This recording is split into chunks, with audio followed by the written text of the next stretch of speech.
Hey, what's going on everybody? Paul Tech here, and today I got the unboxing and hands-on of the LG Phoenix 3. This is an AT&T GoPhone. You can purchase this for around $70 at your local Best Buy. Now, I was a huge fan of the LG Phoenix 2. Last year I did an unboxing video. I also did a full review, and it was a beautiful looking device, excellent build, and it was very affordable. So I'm very curious to see how the LG Phoenix 3 is going to stack up and if it's even worth upgrading from your LG Phoenix 2 to this device. So as you can see, opening up the box, you got your different plans to choose from to the left, and to the right hand side of the box is the device. It is a 5-inch display. You get a 5 megapixel rear camera, 5 in the front, 16 gigabytes of internal storage. It does have expandable memory, and this is rocking Android Marshmallow 6.0. It also has a 2500 milliamp battery. So just kind of looking at those specs, it's not looking like a huge upgrade in my opinion, but let's open up the box and take a closer look at the LG Phoenix 3 here. Alright, so we'll just put that box off to the side, open up this plastic, and there is the device. You know, it is packaged nice. I like the AT&T prepaid GoPhone packaging that they have. It's much better than the previous years. So let's go ahead and put the device to the side and take a look at all the contents that does come in the box if you decide to purchase the LG Phoenix 3 here. So first thing you get is 4 pamphlets here, and it's basically going to give you some more information about the plans, user manual, user guide as well. So again, this might be very helpful if this is your first Android device, your first smartphone. Just going to put those off to the side. And you also get your travel adapter here, your wall brick. Doesn't appear like there's going to be any type of fast or quick charge on this device. And you also get your micro USB data cable. So there's no Type-C on this device. Again, for 2017, fast charge would have been very nice. And you also have your removable battery, which that is nice. I like the fact that it is removable, and it is in fact 2500 milliamps. So there you can see that is the size of the battery there. Place that off to the side, and let's get to the device. Here it is. Let's get it out of this little cardboard insert here, and we'll take a closer look at the LG Phoenix 3 here. So there you have it, 5-inch display. The design is definitely different from last year. As you remember, the LG Phoenix 2 had that nice 2.5D arc glass display where the edges just kind of curved. It was a very beautiful looking device. I'm not a big fan of the design they went on the Phoenix 3 here. But let's go ahead and take a look at the right hand side of the device. There's absolutely no buttons or anything like that. To the bottom there, you do got your mic, your charging port, and a headphone jack. And taking a look to the left hand side of the device, you do got your volume rockers there. So this is a little bit different from last year because the volume rockers were on the back last year. And up on top is your noise cancellation mic. Let's go ahead and take a look at the back of the device here. Now that is a 5 megapixel rear facing camera. You got the flash right beneath that, and that is not a fingerprint sensor. That is just the power button, and you got AT&T branding, LG branding to the bottom there, and a backfiring speaker. So it would have been nice to see a fingerprint sensor on this. The back does have a nice grippy texture, so it should provide some good grip in the hand.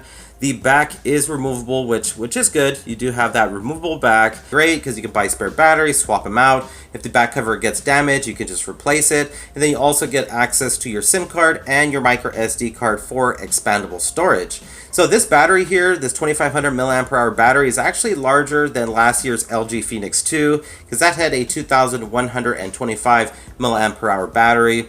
Now one thing I'm noticing here, it doesn't appear like there's any type of NFC on this device. I'll definitely have to jump into settings to confirm in just a couple minutes here, but the LG Phoenix 2 actually had NFC. So it'll be kind of interesting to see if they actually remove that. Let's go ahead and power this device on. Again, just keep in mind, I know that looks like a fingerprint sensor, but it is just the power button. So I'm gonna go ahead and see if this device has any juice in it, and it does. Let's go ahead and remove that screen protector there. There we go. Now another thing I want to mention about this display here, it is 5 inches just like last year, but this is a TFT LCD display, and it's 854 by 480 resolution, which is actually a downgrade from the Phoenix 2 because that had a 720p resolution display. Well, let me get this set up to my Wi-Fi, go through the welcome process, and I'll show you some more about this device. Alright, so I got it all set up, connected to my Wi-Fi. Again, you can power the device on from the back there, you can wake the screen like that, or you also have the double tap to sleep option and the double tap to wake option as well, so that is pretty nice. And up on top, you do get your weather widget, your search bar there, and then you got some other applications. You got your Google folder there, so Gmail, Maps, YouTube, etc. You do have that.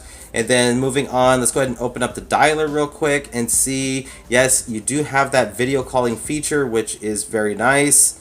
And I always like devices when they have that video calling feature. That is something I use quite a bit. And let's go ahead and exit out of there, and let's jump into the messaging application now. Just kind of show you how the keyboard looks. Let's go ahead and jump into the emojis there. Always in my unboxings and hands-on, I always pretty much show you guys the emojis, just so you guys have a clear picture how everything looks here. And of course, you can always download Gboard if you want to.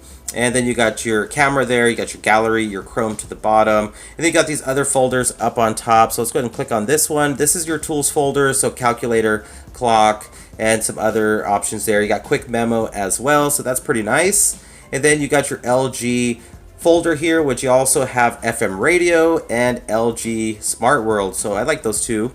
And you also got pre-installed is Facebook, Yellow Pages, and Uber. And your last folder here is, of course, your AT&T bloatware, your pre-installed applications you have there. So I get on-screen buttons there as well. And let's go ahead and pull down the status bar here. So you are going to get some really good one-handed operation on this device. It's not a large device. As you can see, I can pretty much reach the status bar there, can get access to all the quick toggles. You got quick access to your brightness there, your volume, and then you can also edit these as well. So you got like a color inversion option there, flashlight as well. Let's go ahead and jump into settings here, and I can tell this is definitely rocking Marshmallow 6.0, so no nougat on board here. And you do got tethering, but it does not appear like there's any NFC on this device, which is kind of funny why LG wouldn't add NFC if the LG Phoenix 2 had that. Well, you also get enhanced LTE service, so that is pretty nice. You have that. Let's go ahead and see what else we got here. So you get ringtone ID and some other options here. Do not disturb. And let's go ahead and move on from there. And let's jump into home screen here, see if we get the option for the app drawer.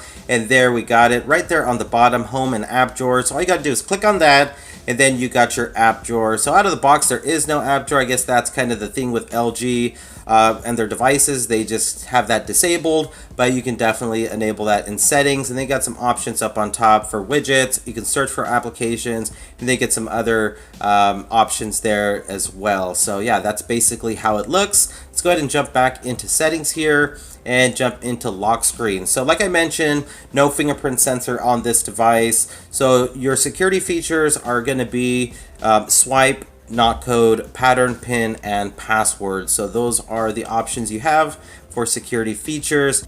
And you get some other options there for wallpapers, shortcuts for your lock screen, and that's about it. And let's go ahead and move on to home touch button combination. And of course, I love this feature with LG devices. It just allows you to rearrange the on-screen buttons there. If you really want some good one-handed operation, or you got some small hands, you can enable this option here, which basically brings down your status bar so you don't have to reach to the top to pull it down.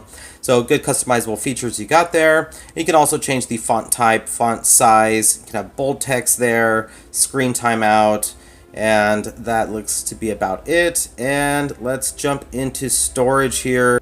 And you have 16 gigabytes of internal storage here, which is pretty much the same amount from last year. And that is pretty much what I'm left with out of the box. But again, you can always remove the back cover and get access to the micro SD card slot to expand the storage if you need to. Let's go and jump into About Phone here. We're going to go into software info and see what Android version we're running here. So this is 6.0.1 Marshmallow, which I'm very surprised LG didn't go with 7.0 Nougat on this device. You also got the Qualcomm Snapdragon 210 processor, so that's a quad-core processor, 1.5 gigabytes of RAM, and last year's LG Phoenix 2 had a 1.3 gigahertz quad-core processor and also had 1.5 gigabytes of RAM. Now let's jump into the camera here, because this is an area where I was surprised LG went with a 5 megapixel rear facing camera, because last year's LG Phoenix 2 actually had a 8 megapixel rear facing camera, and the shutter speed seems to be okay, not super fast or anything like that. And let's jump into the recording mode here. And again, I just wanted to show you the camera interface.